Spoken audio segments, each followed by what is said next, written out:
Coach Tomlin is a family man, a man of God, and we are proud to say our commencement speaker today. Ladies and gentlemen, graduates, as I induct him as an honorary Bearcat, please welcome Pittsburgh Steelers head coach Mike Tomlin.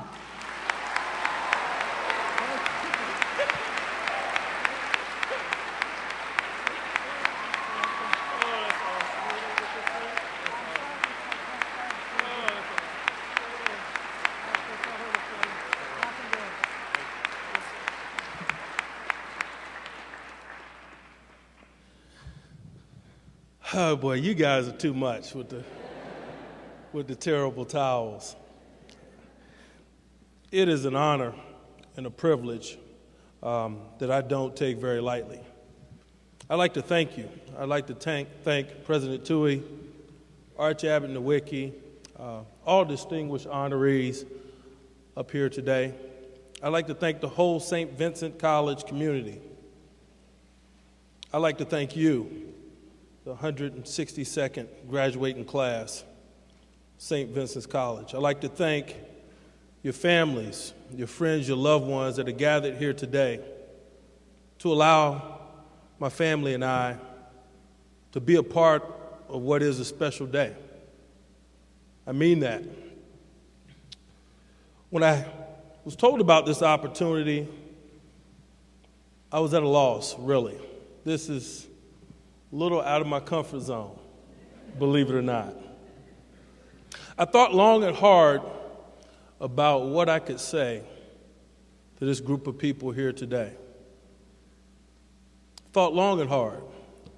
In the midst of draft preparation, I thought about what I would say to this group. In layovers and airports, as I trekked across the United States to work out prospective Steelers, I thought about what I would say to this group. In the last 2 months, I've conducted 89 interviews with draft-eligible prospects, some of which had college degrees, and I asked them what their commencement speaker said to them. They had no idea. So I thought back. 13 years ago this weekend, I sat where you sit. 13 years ago this weekend, I sat where you sit. I, too, cannot remember a thing that my commencement speaker said. That made me extremely comfortable. Because regardless of what I say to you here today, there's a strong possibility that the vast majority of you will not remember a word that I say. And I know why. Because the more I thought about it, I recognize that this is a distracted group today. Distracted by a lot of things. Distracted by the reflection of what you've gone through to sit here today. Distracted by the uncertainty that life has waiting for you on the other side of those doors. Distracted by the excitement or the potential of plans of things that you've always talked about doing after this day. And I mean that. It is a comfort zone for me to talk to a group of people that are distracted. This is what I do.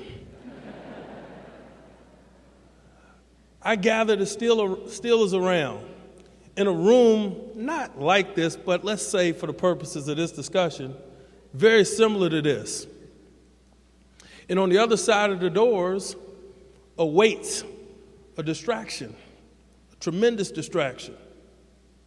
And what waits for you on the other side of those doors are very, very similar to what waits on the other side of those doors for us on game day. But even bigger, of course. It's the game of life. And when I pondered that and I thought about what I would talk to you about today, it immediately put me back in my comfort zone. This is a pre-game speech, if you will. I'm pretty good at those. Pretty good at those, at least I've been told. And I'd like to frame our discussion today along those lines. And when I do that, I understand that some of the group, maybe even the majority of the group, are somewhat distracted. And they're going to see my mouth move and they're not going to hear what I have to say. It's okay. I framed this discussion today, and my goal is simple, to give those who need that something what they need so they can go play the game of life to its fullest. Much like game day, this pregame talk we're going to have today, it must be clear. Can be no misinterpretations, no misunderstandings about our game plan that we have here today. If there is, we lose in a loud and grotesque manner. People get hurt. And I say that with a smile. It must be concise. Because like on game day, if I talk too long, this group will run me over to get out of here, to play the game of life. It must be meaty. It must have substance to sustain you through the ups and downs that occur when you play the game. Hopefully it inspires to produce play that culminates in a desired outcome, a steal of victory, victory in life. It's with that, it's a few things I want to talk to you about to help you play the game of life. First and foremost, I want to compliment you on your preparation. I do not take it for granted. As you sit here today, poised to become the 162nd graduating class of St. Vincent's College, I tell you, it's an honor that's well-deserved. I tell you that it too was not without its ups and downs. You are to be congratulated for your preparation as you begin to play the game of life today. You don't prepare alone. You don't. As in football, we have coaches and trainers, and doctors, equipment personnel, video personnel. That's our team. There are 53 guys that get to run out of that locker room with a helmet on, but we have a much bigger team. And the men that play for us will tell you, if they were here, that they play a big part of us being able to do what it is that we do. I'd like to honor your team, and I'd like you to join me today by giving a round of applause to your parents and loved ones and friends that have supported you in your preparation.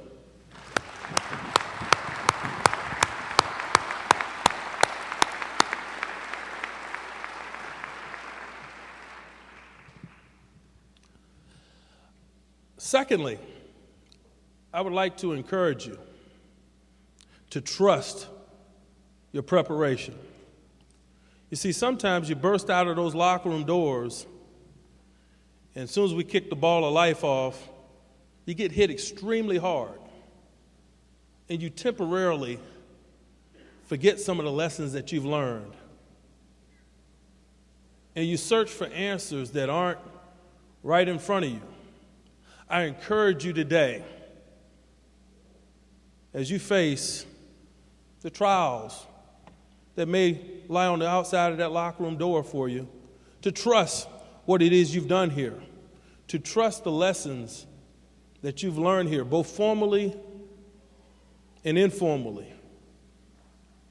I tell you, you are prepared to play the game of life. I reassure you, like I reassure my football team, of this fact. It happens in the game of football. It happens in the game of life.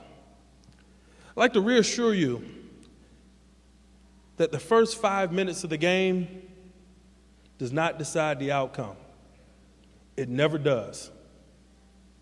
It never does. What I mean is, team, we might burst out of these doors today and have great success great success. We can't wear our hands out, patting ourselves on the back. The first 5 minutes never decides the outcome of the game. We might burst out of this door today, team, and we may trip over some cords and fall flat on our face in the tunnel. The first 5 minutes never decides the outcome of the game. I like to reassure this group that as you move forward in the short term, you may have great success. You may have what you perceive to be failure. Press on with the same spirit and determination that's allowed you to assemble here today. Because like in football, those initial moments will not decide the outcome. I'd like to challenge this group like I challenge our team. I'd like to challenge this group to attack. I'd like to challenge this group to play to win. And there are many ways that winning is measured. There's always the ever-looming scoreboard. That's easy. But it's also how you play the game. It's the same in the game of life. You'll be measured in many ways your level of success, fame, fortune, what have you. You will quickly find that true success is measured in how you play the game of life. That you honor those that have come before you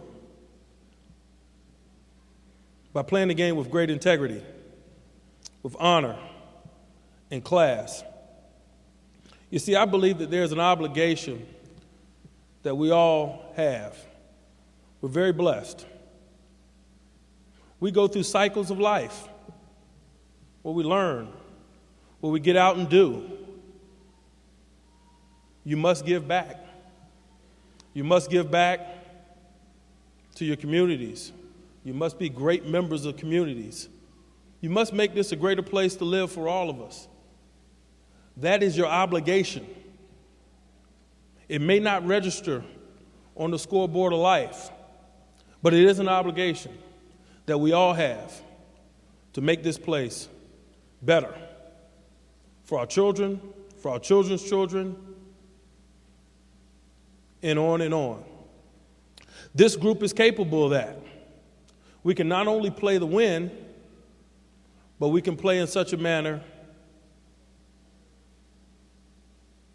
that it exhibits what we are about as people. Lastly, I mandate this. I mandate it.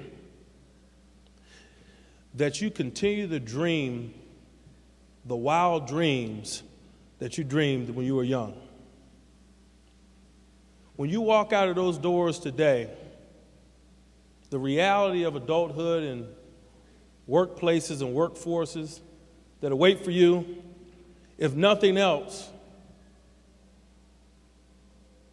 it inhibits your ability to dream. And I'm blessed because what I do for a living, I run across extraordinary people that are doing extraordinary things really in just about every field of human endeavor. One of the ties that bind those people is they dream wild, limitless, unimaginable dreams that they dreamed when they were young. I'm a dreamer. I'm a dreamer. Always have been. And the funny thing, the only difference between the dreams that you dream prior to today and the dreams that you dream after today is as you walk out of that door,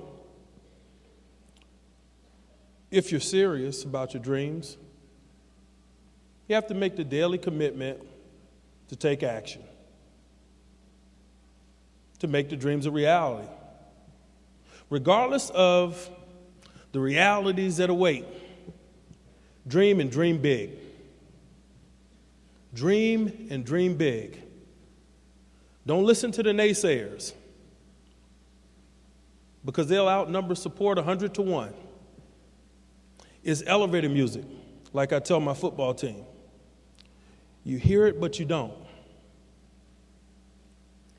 Hold on to your dreams. Make the daily commitment to make those dreams reality. Play the game to win. Play the game the way it's supposed to be played. And you'll live successful, happy lives, lives that honor those who've supported you. It's been my pleasure, team, to share this day with you. I thank you for that. I root for you like a fan. I mean that. May God bless you and keep you. Thank you.